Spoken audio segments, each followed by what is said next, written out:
Now to our big story to start out your Wednesday. A 6-hour standoff ends in Yellow Springs with the suspect dead. This whole thing got started about 11 last night in a home on North High Street.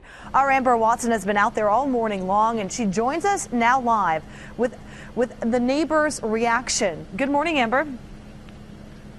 Good morning. Well, the standoff has been over for several hours now. This is still a very active scene. If you take a look behind me, you can see the crime scene unit came about an hour ago. They have this back section pretty much blocked off. And this was a frightening moment for police and residents. This is typically a quiet neighbor I spoke to says, he was outside and had to jump behind a car as those shots were being fired from that man barricaded inside his home.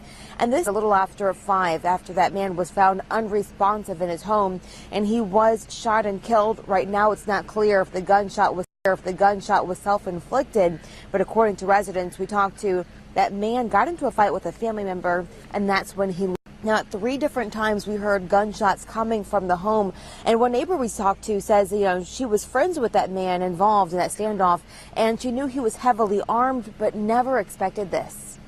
I've never known him actually shooting. I know his father was in the military and collected guns, like really old guns. And to keep residents safe, several streets were to keep people out of the area. Neighbors were told to stay inside their homes. Even at one point, an OSP helicopter was called in to try to monitor that man inside the house. But again, back here on the scene, police have blocked off this area as they continue to investigate. And coming up in the next half hour, you'll hear more from the sheriff and what he had to do to keep officers safe during reporting live in Yellow Springs. Amber Watson, Fox 45 News.